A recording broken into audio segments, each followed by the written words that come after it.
So there are great things on the horizon for Jamaica. In Jamaican sports, there are new innovative ways in the future. And to discuss more about this, we're joined by none other than Shamal Thomas. Shamal, how are you doing? I'm doing well, Simon. Thanks for having me. How are you? I'm doing well. Thank you for the opportunity to speak with you. As you know, it's very exciting when new things are on the market and especially from a sporting background, it's great to be able to catch up with you. Before we get into the gist of things, Shamal, just wanted to touch base with you. Did you play sports growing up? Yeah. Yeah. What did you play? Yeah, I played. So I played. All right. So in my formative years, I did a number of sports. I did track and field, specifically hurdles and high jump. I did long distances as well, in primary school, Lawrence Tavern Primary School. I also did cricket, kiddies cricket, Scotiabank kiddies cricket. I played football, basketball. What else?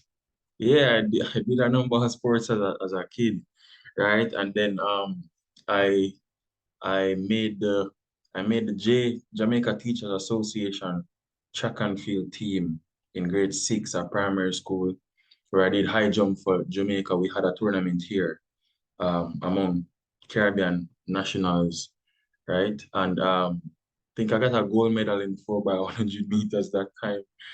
Um, so yeah, and that was after placing second in high jump at primary champs, right? So that got me a scholarship to Jamaica College to do track and field, right? But then track and field training kind of hard. So I thought, yo, like, when I think I can do this. So the decision was I'd go to track and field training 3 days out of the week and Pepsi training 2 days out of the week, right? I was playing football at the time for my youth club, for my club, community club, Duane Park Football Club, right? So that's where I started to really love the game because I saw where I was improving and, being that it was a team sport, it meant more to me rather than high jump being an individual sport, right? So team sport, everybody can push everybody. So yeah, I played youth football for Duane Park, played Pepsi for Jamaica College after getting kicked off the track team because I wasn't adhering to the rules that was set, because I really love football and over time I really became good at it. And then went to the Pepsi semifinals, lost to Wolmer's on penalties, played Colts, and played Manning Cup from 2008 through to 2010 at Jamaica College, where we created some level of history. In 2009, we won the Walker Cup for the first time in the school's history. And then 2010, we outdid ourselves by winning the Triple Crown, right? So yeah, that's pretty much and I received a scholarship after JC to UE. But after UE, I sat out a year to play Premier League with Portmore United.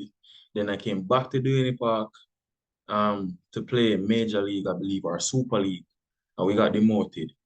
So I came back in an effort to help them stay up. We got demoted, and then I received a scholarship to UA, and I was also a part of the team, the UA team that made history again by being the first team to make it to the Premier League. So yeah, I mean, I think I've had a pretty decent run. I made the national under 15 team during my youth time. So I played with Cameron Lawrence, Shawnee Walker during that period, Rowan Roy, and a number of other players during that time. I got called up to the national under 17 trials um, when I was around that age again. Didn't make that team though. And then, everything else that happened in between and outside of that period. So I think I had a pretty decent career in football. Could have gone all the way, but I thought that, like at some point, I kind of lost the discipline that it takes to really get up and go to train every time. And then I thought that, yo, all right, I still want to be a part of the sport, but let's do it on an administrative level. And that's why I'm here doing what I'm doing right now. Yeah, so it's clear to say from the comprehensive, review that you gave, sports is in your blood and it is something I have a deep passion about. So with all of that being said now, there's a lot of word going around different entities. And tell us a little bit about what Star Apple is, the purpose, because in Jamaica, when you think about data, we're not the best in terms of archiving data. So tell us a little bit about the idea of Star Apple and what you hope to achieve. A little. Yeah. So Star Apple now is the first artificial intelligence company in Jamaica, the Caribbean and Latin America, right? And the intention is to really create database and profiles around athletes, Zine, and the data collected now. Well, we have ways on which we collect that data. So we hosted our youth football combine pilot, first and second pilot recently, where we collected metrics from roughly 25 kids over both occasions to test um, their, skill sets and so on. And the intention behind that really is to get as much data as possible that will allow us to see into the future of the players, and also the data collected can and will be matched up against data of professional players across the world, and that can give us a 20 to 30-year span of an individual's career, starting from as early as their 10, 11, 12, as early as they're introduced to the sport, right? So in a nutshell, that's pretty much what it is. Um, Adrian Dunkley, the founder of Star Apple, will be able to give you a more in-depth insight on what it really is and how, things really work there, because he's the tech brain, right? He's the one who started it. So I'm sure he'll be able to um, build out on what I just said. But what I gave is really the foundation information. More in-depth information, you can get that from. You will get that from Adrian. Yeah, and in relation to your involvement, would you say your title would be with Star Apple co-founder, manager? What would you say your title is? I am the chief sports officer of Star Apple Foundation because, like I said, I use the word athletes. I never said footballers, right? So it spans across various sporting disciplines, and as a result, that's how the title came about. Right. And yes, you spoke about the other sporting disciplines. Would it be those that are in high school, those that are playing for their respective clubs in different sports? Would it encompass all aspects? It would encompass all sporting disciplines.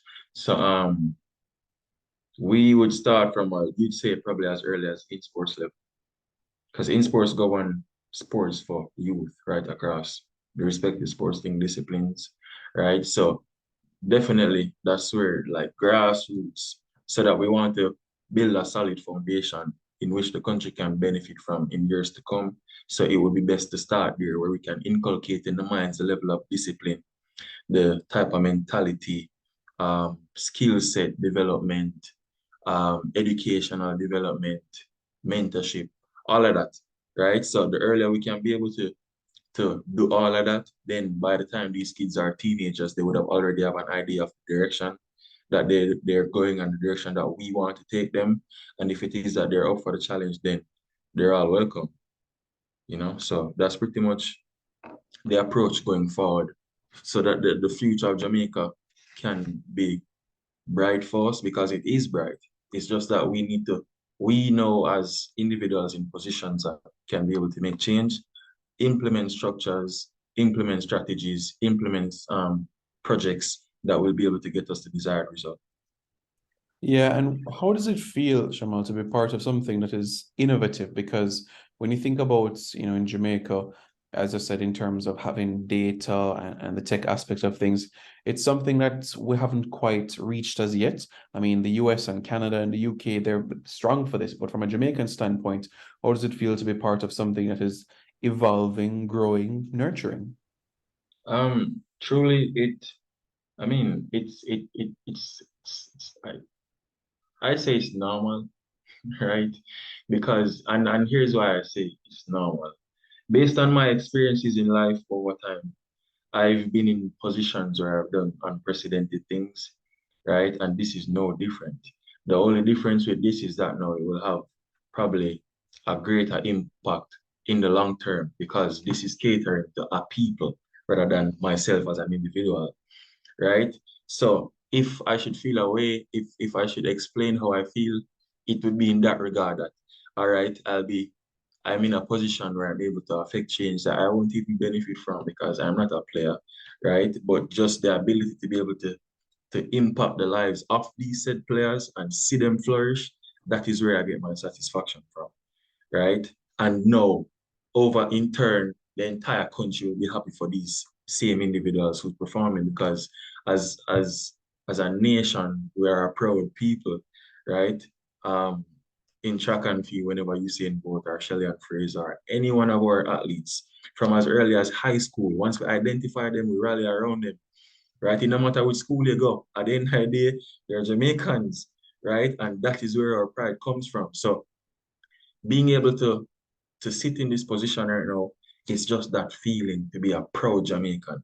How can we ensure that we are proud in all aspects, in all sporting aspects? How is it that we can create another Alia Atkinson or even better, right? So that is the direction that we're taking it. And again, my satisfaction comes from being able to see people flourish and self-actualize and becoming their best selves. Yeah, spot on there.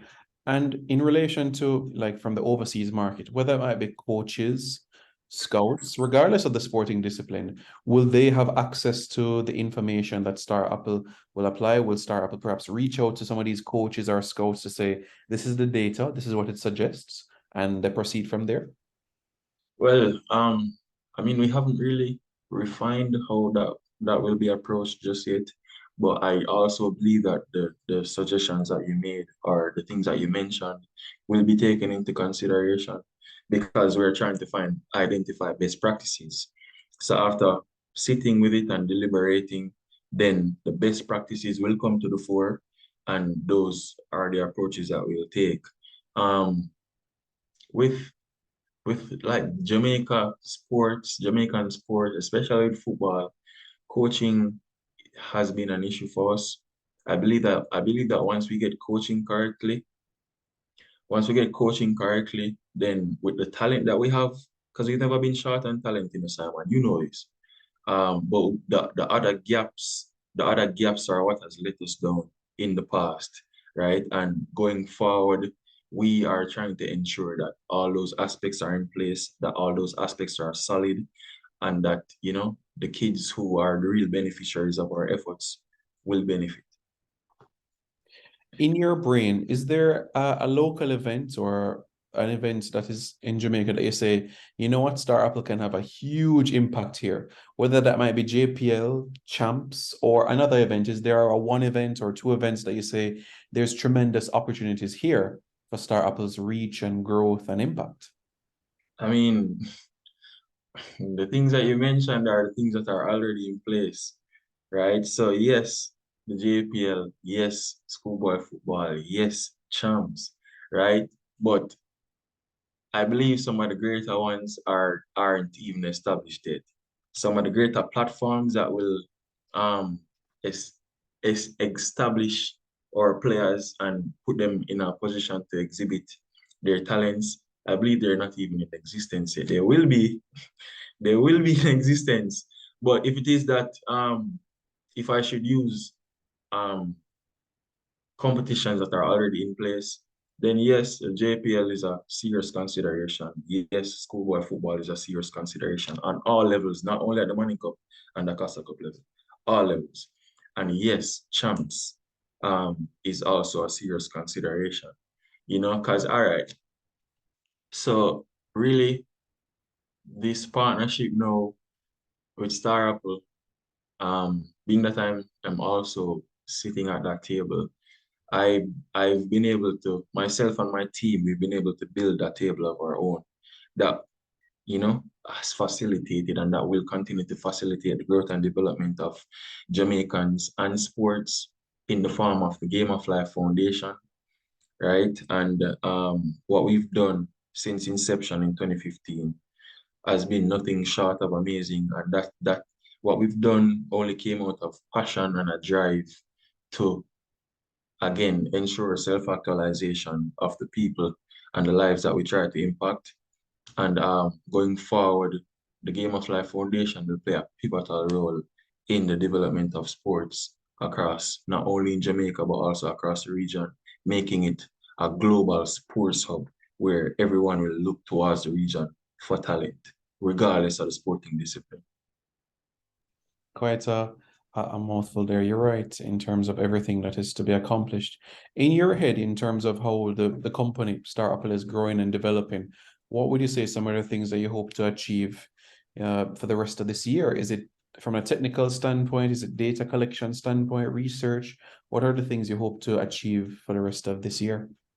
Um, Primarily the partnerships that will allow us to do what we want to do efficiently and effectively. So partnering with the respective organizations and respective stakeholders in the sports industry.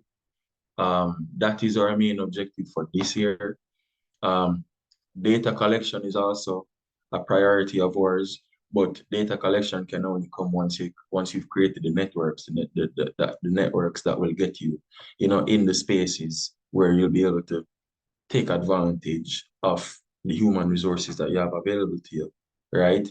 So yeah, I'd say primarily this year, it's to our main aim is to establish as many partnerships as possible that will allow us to do what we really want to do, which is data collection.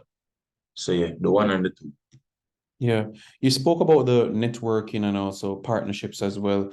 Would you say it might also mean like attending some sporting events as well? You meet some potential clients or some stakeholders in that industry as well. Yeah, certainly. Though though I'm not a very public person, I do from time to time will go out to certain events, and engage with people who are in a position and who are also interested. So even though a lot of them might be in positions, if there's no interest, then it would really benefit us. So people who are interested, of course, people who are like-minded, and people who really want to see the nation flourish. We look about with Talawa, and we have immense and tremendous potential that the world continues to crave for. So why not just do it and be the best at it? Yeah, makes sense. Fully agree there. And you know what, Shamal, a lot of people, especially watching this interview, will see you and will wonder, he looks familiar. So do you have a relationship with the player at Cavalier who also goes by the name Thomas? Yes, she's my younger brother. Shani Thomas, really, really general. I super talented player. And he's been like the things that he's exhibiting and the things that he's exhibited over his career, that has always been his talent, that has always been him. Like what he's doing is not new to me, right?